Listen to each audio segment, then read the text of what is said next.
मंगाता है यहाँ पे। नमस्कार, मैं हूं मनोज वर्मा और आप देख रहे हैं हमारा विशेष कार्यक्रम अटेंशन। मध्य प्रदेश में विधानसभा चुनाव भले ही अगले साल के अंत में है, लेकिन प्रदेश का राजनीतिक परिदृश्य अभी से बदलता दिख रहा है। कांग्रेस बीजेपी दोनों ने अभी से पूरी तरह कमर कस ली है। भाजपा अब तक हर वर्ग को साथ कर चल रही थी, लेकिन अब लगता है उसने एक बार फिर मिशन 2023 को फतेह करने के लिए हार्ड हिंदुत्व की राह पकड़ ली है। शिवरात्रि पर प्रदेश के प्रमुख शिवालय पर भव्य आयोजन, महाकाल की नगरी में दीपोत्सव और भाजपा शिव भक्तों को साध ही रही है।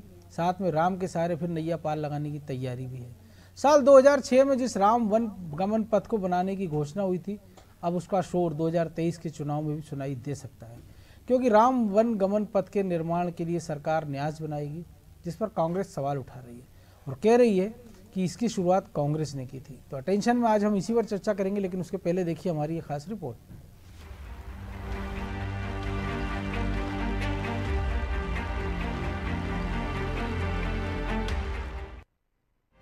मध्य प्रदेश में 2023 के विधानसभा चुनाव में अभी वक्त है, लेकिन सियासी दलों ने अभी से ताना बाना बुनना शुरू कर दिया है। बीजेपी हार्ड हिंदुत्व के सहारे ही 2023 में फिर अपनी नैया पार लगाने की तैयारी में है। यही कारण है कि 2023 के विधानसभा चुनाव से पहले भगवान श्री राम पर सियासत फिर गर्मा गई है। मतलब बीजेपी राम नाम के सहारे 2023 फतेह करना चाहती है और अभी से राम के नाम पर श्रेय लेने की होड़ लग गई है। राम वन गमन पथ के निर्माण के लिए अब सरकार न्यास बनाएगी। ये आचार्य शंकर सांस्कृतिक एकता न्यास की तर्ज पर होगा। इस काम को अब धार्मिक न्यास एवं धर्मस्व विभाग की जगह संस्कृति विभाग देखेगा। 9 मार्च को विधानसभा में प्रस्तुत होने वाले बजट में भी राम वन गमन पथ के निर्माण के लिए प्रावधान किया जाएगा। फंड तो देखिए, जैसे ही भारतीय जनता पार्टी ने नेतृत्व हाथ में लिया तो 2.5 गुना बजट बढ़ाया था हमने। कोरोना के विपरीत काल को भी देखने के बावजूद भी कोई काम यहाँ रुका नहीं है। माननीय जनप्रतिनिधि जो जिस क्षेत्र विशेष से आते हैं, उन्होंने जितने भी प्रस्ताव भेजे उन सब का डीपीआर हमने तैयार कराया है और बजट में हम मांग कर रहे हैं। केंद्र सरकार से भी हम इस संदर्भ में लगातार आवेदन प्रतिवेदन दे रहे हैं और हमको उम्मीद है कि एक बहुत बड़ा बजट वहाँ से मिलेगा। जो ड्रीम प्रोजेक्ट थे हमारे विगत कई वर्षों से, उसके लिए हम प्रयत्नरत हैं। हम चाहते हैं कि आने वाले 1 साल में राम वनगमन पथ उसकी जो गति थी उसको बहुत तीव्रता देने के लिए हमने धर्मस्व विभाग से निकाल कर उसको संस्कृति में शामिल किया। और जैसे हम आचार्य शंकर न्यास ओंकारेश्वर में बना रहे हैं, उसी तर्ज पर राम वनगमन पथ न्यास बनाकर निर्धारित समय सीमा में उसको पूर्णता प्रदान करने की प्रयत्न। एक तरफ बीजेपी राम वन गमन पथ न्यास बनाने की बात कर रही है, तो दूसरी तरफ कांग्रेस सवाल उठा रही है। कांग्रेस सरकार में तत्कालीन मंत्री और धर्मस्व विभाग देख रहे पीसी शर्मा ने बीजेपी के राम पथ गमन न्यास पर सवाल उठाए हैं। पीसी शर्मा का कहना है कि बीजेपी सिर्फ राजनीति करने के लिए इस तरह की बात करती है। राम पथ गमन की शुरुआत कांग्रेस सरकार ने की थी और पूरा बजट भी उनकी सरकार ने तैयार किया था।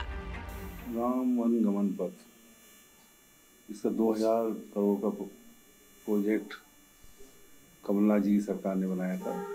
मैं अध्यात्म मंत्री था।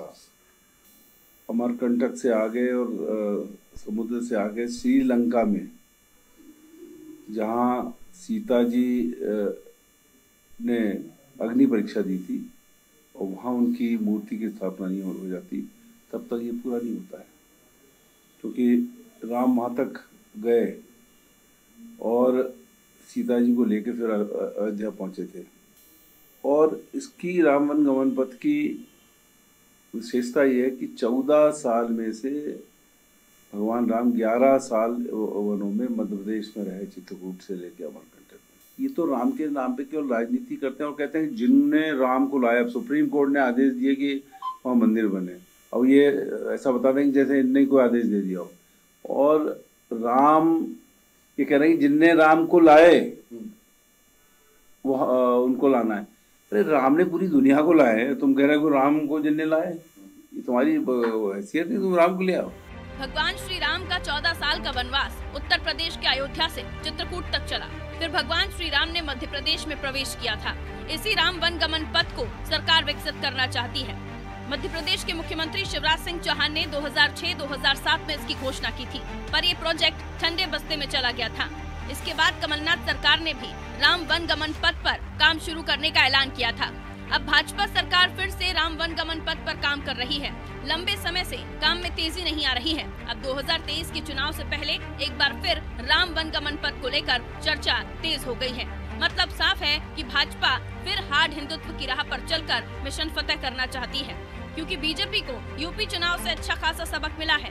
यूपी में बीजेपी ने हार्ड हिंदुत्व की लाइन छेड़ी तो जातिवाद की राजनीति में एक एक वोट के लिए संघर्ष करना पड़ा। अब एमपी में भी बीजेपी यही कर रही थी। भाजपा हर वर्ग को साधने में जुटी थी, लेकिन यूपी चुनाव से मिले सबक के बाद भाजपा ने फिर से हार्ड हिंदुत्व की लाइन पकड़ ली है, क्योंकि ये वो दाव है जिसके दायरे में सभी जातियां आएंगी। लेकिन अब कांग्रेस इसकी क्या काट निकालती है, ये देखना दिलचस्प होगा। ब्यूरो रिपोर्ट, अनाज।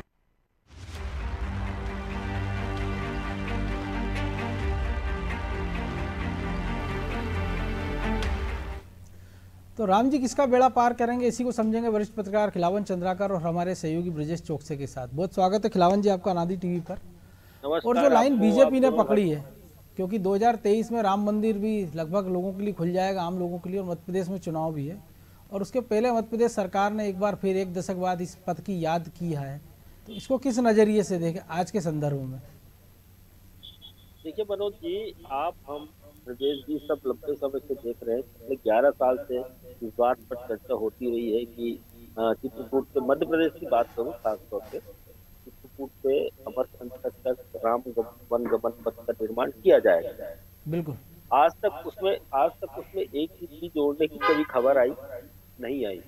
हाँ, कांग्रेस की सरकार जब आई थी तो उसने एक पहल की थी, उसने बजट बढ़ाया था। एक जमाना तो ऐसा था जब 100 रुपए का बजट आया था शिवराज सरकार के साल में राम गमन पथ निर्माण के लिए। उसके बाद जब कमलनाथ की सरकार आई तो उसने कुछ बजट का प्रावधान किया था, लेकिन उसने भी काम नहीं किया।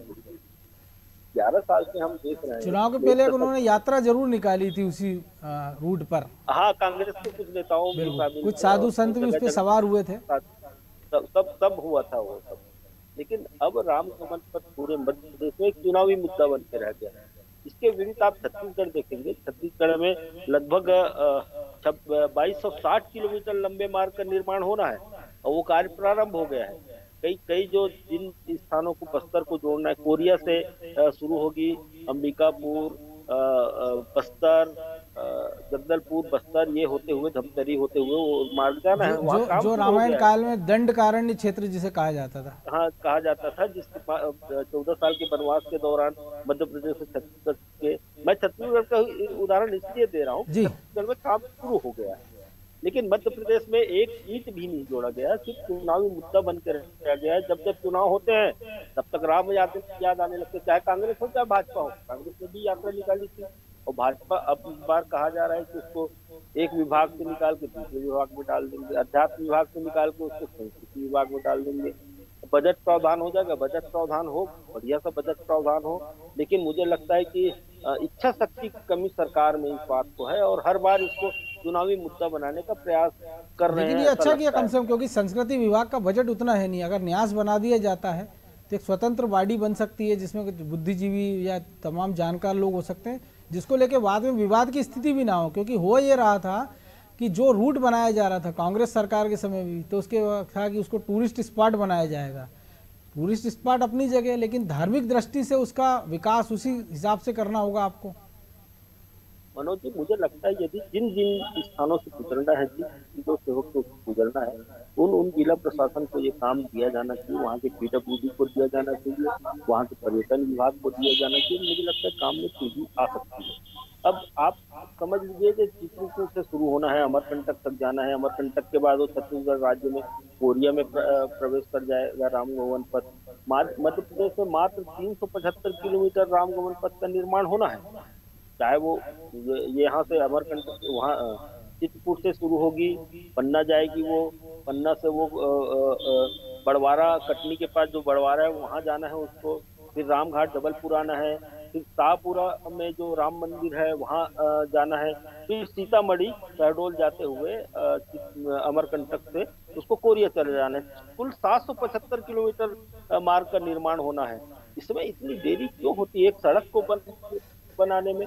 775 किलोमीटर सड़क को बनाने में इतनी 11 साल, बिल्कुल 12-10 साल का समय लग गया है, जबकि पर्यटन विभाग उन उन स्थानों पे जहाँ जहाँ राम लक्ष्मण दोनों स्टे किए थे, जहाँ रात्रि विश्राम किए थे, उन जगहों पे कुछ धर्मशाला बना के, कुछ पर्यटन स्थल विकसित करके, न सिर्फ पर्यटन के माध्यम से कई सारी आया चीजें उसमें हो सकती है। तो ब्रजेश जी, एक और चीज है बहुत संभावना कि है। जब मोदी सरकार बनी थी पहली बार, तब ये कहा गया था कि पूरा एक सर्किट बनाया जाएगा। उस समय जो मंत्री थे, पर्यटन मंत्री महेश शर्मा, उस समय ये प्रस्ताव आया था, लेकिन वो ठंडे बस्ते में चला गया। तो बेहतर नहीं है कि, क्योंकि हम देख रहे हैं कि पूरे देश में ये पूरा उनका है, मध्य प्रदेश छोड़ दिया, छत्तीसगढ़ जो खिलावन जी बता रहे हैं, हम महाराष्ट्र में कई स्थान है, कर्नाटक है, रामेश्वरम तक है। तो केंद्र सरकार या कोई एक प्रोजेक्ट के तहत इसका विकास करे, क्योंकि हम देख रहे हैं जब देश में आप 2-3 हज़ार किलोमीटर लंबे एक्सप्रेस हाईवे बना रहे हैं, तमाम चीज़ें कर रहे हैं, तो एक पहल ये भी कर सकती सरकार, क्योंकि जब आप एक भव्य राम मंदिर बना रहे हैं तो इसको भी एक पूरा कर दें, कॉरिडोर बना दिया जाए कि उत्तर से लेकर दक्षिण तक को जोड़ने का साधन भी बने और तमाम सारी समस्याओं का हल हो जाए। और उसके आसपास की जो ज़मीन है उस पर राज्य सरकार ये करे कि ऐसे निवास बना दिए जाए, धर्मशाला या बाकी चीज़ें सुविधाएं जुटा दी जाए कि जो गरीब श्रद्धालु धर्मालु भी आता है परिक्रमा के उद्देश्य से या दर्शन के उद्देश्य से, तो उसको भी तमाम सारी सुविधा मिल जाए। क्योंकि हम देखते हैं नर्मदा परिक्रमा की बात करें कि जो सक्षम है वो कर पाता है, क्योंकि उतना संसाधन है नहीं है। कई सारे ऐसे तीर्थ स्थान हम देख रहे हैं कि अब धीरे धीरे जिनका विकास हो रहा है, काशी विश्वनाथ की हम बात कर लें, उज्जैन के महाकाल की हम बात कर रहे हैं, तो शायद इसके लिए भी एक ऐसा प्रस्ताव तैयार कर ले।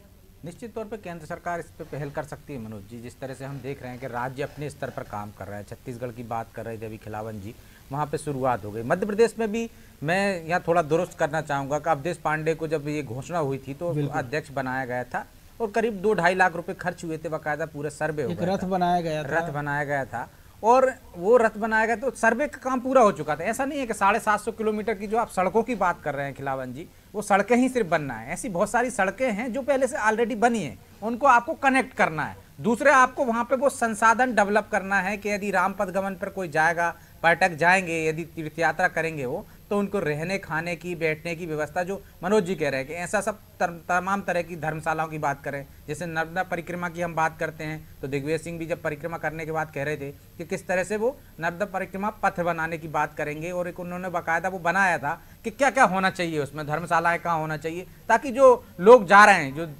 इतना खर्च नहीं कर सकते हैं, जो धर्मशालाओं में रह सकें। अभी जो मंदिर बने हुए नर्मदा जी के किनारे, वहाँ लोग ठहरते हैं, भोजन प्रसादी करते हैं, बनाने का सामान लेकर जाते हैं। तो उसी तरह से सरकार चाहती है रामपथ गमन का जो रास्ता है वो उसको उस तरह से विकसित किया जा सके कि एक तो टूरिस्ट प्लेस, धार्मिक टूरिस्ट प्लेस के रूप में सरकार को आय भी हो उसकी, और लोग उस रास्ते से जाकर वहाँ जहाँ जहाँ राम जी जहाँ से गुजरे हुए हैं, राम जी के जो पद चिन्ह है, चाहे वो आप विदिशा से लेके आप मध्य प्रदेश की जो बात कर रहे हैं, चित्रकूट तक में हम देखते हैं कि जहाँ भरत राम मिलान की तो बात अभी जो है वो पर्यटन स्थल तो हैं बाकायदा, लेकिन वो आपको टुकड़ों में जाना पड़ता है। वहाँ पे आपको यदि चना तीरथ जाओगे, आप कहोगे कि विदिशा के पास राम जी के चरण पड़े थे, सीता मैया वहाँ रुकी थी, मंदिर है बाकायदा, वहाँ मेला लगता है, लाखों श्रद्धालु जाते हैं, और इतने खेतों में कि कांटा तक पड़ा रहता है, वो तक नहीं चुभता आपको रात में। तो आपकी जो श्रद्धा है वहाँ तक सड़क भी गई है, बाकायदा विकसित है, लेकिन उनको जोड़ना है, कैसे पूरा रास्ता तय करना है कि सीता मैया ने कहाँ पे वनवास काटा था जब लव कुश का जन्म हुआ था वाल्मीकि साथ, तो राम जी किन किन रास्तों से होकर गए थे। जैसा कि 14 साल के वनवास में सर्वाधिक मध्य प्रदेश में रहे हैं, वो चित्रकूट तक में रहे हैं 12 साल तक, तो आप देखिए कि मध्य प्रदेश के रास्ते से किन से गए, उसमें छत्तीसगढ़ भी शामिल है। तो इन सबको जोड़ने की एक जरूरत है। जो मनोज जी कह रहे हैं ये बेहतर सुझाव हो सकता है कि केंद्र सरकार पहल कर सकती है, क्योंकि अन्य राज्यों से जुड़ा हुआ मामला है, उत्तर प्रदेश भी उसमें शामिल है, मध्य प्रदेश भी शामिल है, छत्तीसगढ़ भी शामिल है। तो आप चारों राज्यों में अपने अपने हिसाब से तो विकास कर रहे हैं, लेकिन एक समग्र योजना बन जाए केंद्र की, तो इतने बड़े जो हाईवे बना रहे हैं आप, तो एक पूरी योजना बन जाएगी। तो ये जिस तरह से काशी का वो हुआ है, महाकाल का किया जा रहा है, इस तरह से इसका भी वो हो जाएगा। लेकिन राजनीतिक दलों की हम बात करें, 2006 में घोषणा हुई थी, किसी कारणों से नहीं हो पाई पूरी, ये तो पता नहीं है, लेकिन जो काम शिवराज सरकार ने शुरू किया था, कमलनाथ सरकार ने भी उसमें आगे बढ़ने की कोशिश की थी। जब दूसरे दल के लोग भी आगे बढ़ने लगे तो मुझे लगता है कि अब इस पर पहल ज्यादा होगी और हर सरकार कोशिश करेगी कि बाजी मार ले जाए। तो उसी कड़ी में ये प्रयास हो रहे हैं ताकि एक हमने जो शुरू किया है उसका श्रेय कोई और न ले जाए। तो हम देख रहे हैं कि रमन सरकार ने नहीं किया तो वहां बघेल सरकार कर रही है मध्य प्रदेश में, लेकिन शिवराज सरकार को एक और मौका मिल गया तो हो सकता है वो इसको 2023 से पहले पूरा करने की कोशिश कर सकती है। और अब तो क्योंकि उत्तर प्रदेश में भी सरकार, अभी तक तो बीजेपी की, अब नतीजे 10 तारीख को पता लगेंगे। लेकिन खिलावन जी एक और चीज़ है कि ये सब तो निर्माण की बात हो गई है, लेकिन पॉलिटिकली रूप से माइलेज क्या देख रहे हैं? क्योंकि हम कांग्रेस की बात करें कि वो जब उज्जैन में आयोजन होता है, दीपोत्सव की बात होती है, दीपोत्सव अर्पण की, तो वो कहते हैं कि सरकार का काम ये नहीं है। लेकिन जब राम वन गमन पथ की बात आती है तो वो ये कहते हैं कि ये तो हमने शुरुआत की थी, सरकार ने क्यों नहीं किया था। तो वो भी शायद तय नहीं कर पा रहा है कि उनको करना क्या है, क्योंकि हनुमान भक्त हो जाते हैं, कभी शिव भक्त हो जाते हैं, फिर राम भक्त भी हो जाते हैं। तो कहीं ना कहीं उनको भी लग रहा है कि नफा नुकसान देख रहे हैं उसमें अपना। वो निश्चित रूप से हर राजनीतिक दल नफा नुकसान देख रहा है इस मामले में। और क्या देख रहा है तो बताऊंगा मैं, लेकिन मैं आपके सुझाव से बहुत बेहतर सहमत हूँ। और यही बात लगभग ब्रजेश जी भी कह रहे हैं कि ये देखिए 7 राज्यों से होकर के गुजरती है राम गमन। अयोध्या से शुरू होती है, चित्रकूट आती है, चित्रकूट से मध्य प्रदेश में जो है अमरकंटक तक जाती है, छत्तीसगढ़ में जो है कोरिया से बस्तर तक जाती है, बस्तर से वो आंध्र प्रदेश में प्रवेश कर लेती है, फिर तेलंगाना में प्रवेश करती है, फिर तमिलनाडु में प्रवेश करती है, फिर केरला, महाराष्ट्र का भी एक बड़ा हिस्सा आता है। हमने देखा नासिक में कई स्थान है, महाराष्ट्र का कुछ हिस्सा आता है। लेकिन जो मूलतः राम गमन पथ है वो मूल बात कह रहा हूँ मैं, मूल बात यही है कि महाराष्ट्र का हिस्सा नहीं है। विदिशा की चर्चा कर रहे थे भी, मूल राम वन गमन पथ में विदिशा भी शामिल किया गया, पन्ना से उससे कटनी चली जाएगी।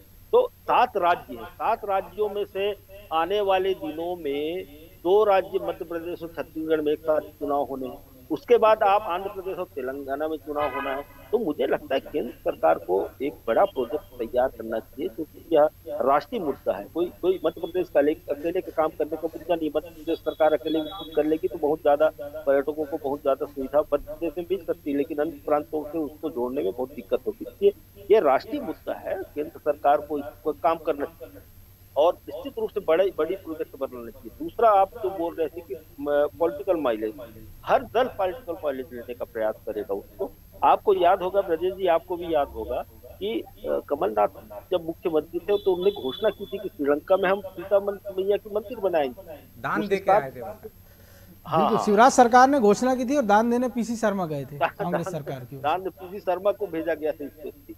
तो ये सब माइलेज लेने का प्रयास हो, खास तौर पर जब चुनाव सर पे है तो हर दल चाहेगा कि उस पर बात हो, उस पर चर्चा हो, उस पर माइलेज ले, उस पर आगे बढ़ने का प्रयास करे। तो ऐसा होने वाला है। और खास तौर पे मध्य प्रदेश में जब चुनाव है तो आपने सही कहा कि उत्तर प्रदेश में भी अभी तक कोई ऐसा प्रयास नहीं हुआ है जिससे। दूसरी बात है मनोज जी कि अब सारे राजनीतिक दलों को लगने लगा है, खिलावन जी, सारे राजनीतिक दलों को लगने लगा है कि राम नाम का जो मंत्र है ना, बिल्कुल उससे ही सत्ता तक पहुंचा जाता है। तो आप देखिए केजरीवाल तीर्थ यात्राएं करा रहे हैं जो राम के माध्यम से भक्त बन गए हैं। तो कमलनाथ हनुमान भक्त पहुंच गए। उनको लगता है राम राम जपने से या राम के क्षेत्र में काम करने से ही उनका भी उद्धार हो जाए। तो राम तो सबका उद्धार करते हैं, तो इसी कारण राजनीतिक दलों को भी लग रहा है कि हमारा भी उद्धार हो जाए। राम जी ही नैया पार कराएंगे ऐसा लगना है। एक और महत्वपूर्ण बात कहना चाह रहा हूँ मैं, आज भोपाल से निकल के सागर में मित्र की दुकान में बैठ के मैं आपसे बात कर रहा हूँ। मैंने अभी देखा कि इतनी तेजी से हर मंदिरों में मैंने देखा कि आज महाशिवरात्रि की पूजा हो रही है। जिन मंदिरों में कभी पूजा घंटी बजाने नहीं जाते लोग, वहाँ सड़क किनारे पूजा हो रही है। मतलब धर्म के प्रति लोगों का रुझान बढ़ा है और मुझे लगता है आने वाले चुनाव तक इसको और पुशअप किया जाएगा। और मेरी जानकारी में जहां तक आया, जैसे रायसेन के किले में शिव मंदिर है, इस बार पहली बार कम से कम 1.5 लाख लोग वहां जाके पूजा अर्चना किया और इतनी बड़ी रैली निकाली गई थी रायसेन में। मुझे 1 घंटा पार करने में पूरे सड़क को लगा रायसेन भोपाल से सागर आते हुए। तो आप देख लीजिए लोगों का झुकाव हो रहा है। सीहोर का उदाहरण भी हमारे सामने है कि 25 किलोमीटर लंबा जाम और 7-7 घंटे लोग फंसे रहे थे। ब्रजेश जी, एक और चीज है कि उत्तर प्रदेश में हम देख रहे हैं कि राम मंदिर बन रहा है, लेकिन बीजेपी जातिगत कारणों से एक वोट के लिए जूझ रही है। तो शायद हिंदुत्व की वो छतरी एक अच्छा हो सकती है कि उसमें आपको ये नहीं देखना है कि दलित को भी लाना है कि आदिवासियों को अलग से पकड़ना है, कि सारे लोग एक बैनर तले, एक झंडे तले उसके तहत आ जाते हैं। हमने देखा बीजेपी को 2 सीटों से लेके 2 बार हमने देखा कि अकेले दम पर बहुमत, इसी के कारण हमने इसको देखा है। तो शायद ये भी एक मुफीद परिस्थिति है। बिल्कुल मनोज जी, हम गणेश उत्सव क्यों मनाते हैं? गणेश उत्सव भी सारे हिंदुओं को एक करने के लिए ही मनाया गया था ना, इसकी शुरुआत वैसे ही हुई थी। और यदि ये हिंदुत्व की बात कर रहे हैं हम, जो हार्ड हिंदुत्व की बात कर रही भाजपा, राम मंदिर के माध्यम से जो उनके आयोजन हैं उनके माध्यम से देखिए आप हिंदू एकजुट हो गए, नहीं तो तमाम हिंदू जातियों में बटे हुए हैं। कोई ब्राह्मण है, कोई क्षत्रिय है, कोई राजपूत है, कोई वैश्य है, कोई शूद्र है। हम खुद एक दूसरे को छुआछूत के तरह से बड़े लंबे समय से छुआछूत की वजह से और इसका फायदा दूसरे उठाते रहे हैं। बिल्कुल। चाहे हम अंग्रेजों की बात करें तो इसी का तमाम तरह के फूट डालो राज करो का माध्यम है। और ये की छतरी, धर्म की छतरी वो है कि मनोज जी सारे एक नीचे आ जाते हैं उसके। तो आप देखिए कि चाहे जब प्रवचन हो रहा हो, कथा हो रही हो, तो कोई नहीं पूछता कौन किस समाज का, कौन किस जाति का है। वो एक कथावाचक के पास जाके तमाम लोग बैठ जाते हैं। तो धर्म के माध्यम से भाजपा को निश्चित तौर पर एकजुट होकर जो फायदा मिला है, एक जो जातियों में बटे थे, उत्तर प्रदेश जैसा राज्य, बिहार जैसा राज्य मनोज जी, जहां जातियों के आधार पर वोट लेते हैं, तो यदि उन भाजपा को चाहे लोकसभा में चाहे विधानसभा में जो बहुमत मिला है, निश्चित तौर पर वो धर्म की छतरी के कारण मिला है, राम मंदिर के कारण मिला है, सब एकजुट हो गए।